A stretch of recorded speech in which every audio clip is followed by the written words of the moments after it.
Week 4 of the high school football season is upon us, and we'll have another great slate of games around the Central Texas area this week, boys. 4 games that we're going to highlight here today, starting with Vandergrift at Vista Ridge. Rick, let's start this off with you. What do you look for in a game like that? Well, it's going to be a close game, but I like Vandergrift. Jamie Hudson has turned out to be an outstanding quarterback, and Vista Ridge, they're more defensive oriented, so it's going to be a lower scoring game, but I just think with Hudson throwing the ball, Vandy is dandy. Danny, what's your take? I don't know if I can follow that, but I'm going to go with Vista Ridge. Rick mentioned their defense. 3 of their opponents this season, they've held to 10 points or less. The only team they didn't was Elgin. They gave up 28, but after seeing what Elgin's done, 28 might actually be a pretty good performance for a defense. Stedman Mayberry, the Texas State-bound running back, he's been out the last couple of weeks with a hamstring injury, so we'll see if he's back. But I think Vista Ridge has the defensive players to get it done and open up a very tough district with a district play with a win. Another district game on the slate, Westlake, a team that's kind of struggled so far this season, had a very impressive Bowie team. Danny, we'll stay with you. What do you look for in that one? I like both quarterbacks. Austin Eschenberg has 13 total touchdowns. Jordan Sievert has 12. Both good quarterbacks. It's going to come down to defense. Both defenses are giving over 400 yards of offense every game. Mm-hmm. The difference is Bowie is allowing 22.8 points per game. Westlake's allowing 42.8. Big difference. I go with the better defense. Yeah. All the cliches, defense wins championships, all that stuff, and I'm going with Bowie. And Rick?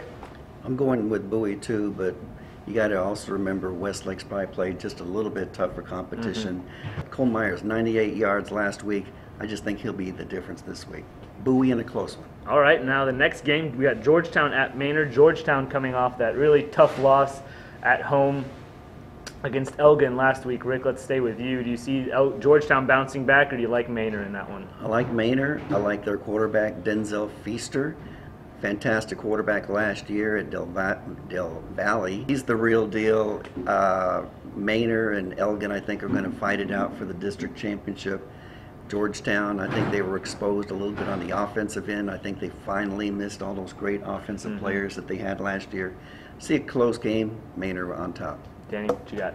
We go with Maynard. I think Maynard got the kick in the pants they needed last week, falling behind to Bastrop and having to rally to get a victory. I don't think they're going to be taking any team lightly. Not that they'd be taking Georgetown lightly in the first place, but right. Tyler Ellis, Datrin Guyton, Denzel Feaster's 2 main weapons.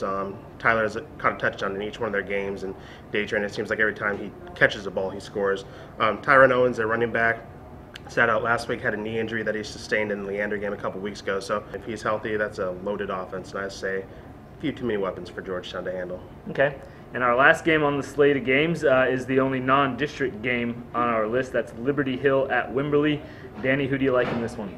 I go with the home team. Can I go with Wimberley? Wes Lambert. He's a good little running back. His brother was the quarterback of that championship team a few years ago.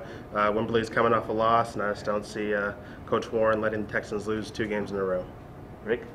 I'm going with Liberty Hill. 370 yards rushing last week. I just think Jerry Vance, in fact, they didn't even throw a single pass in their last game.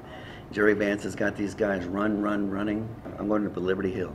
Looking forward to another good slate of games this weekend around the Central Texas area. A lot of district games this weekend. Should be a lot of fun. Hopefully this week we won't need our ponchos out there. Make sure you check into statesman.com Friday night and Saturday, as we'll have all the coverage from around the area. We'll see you.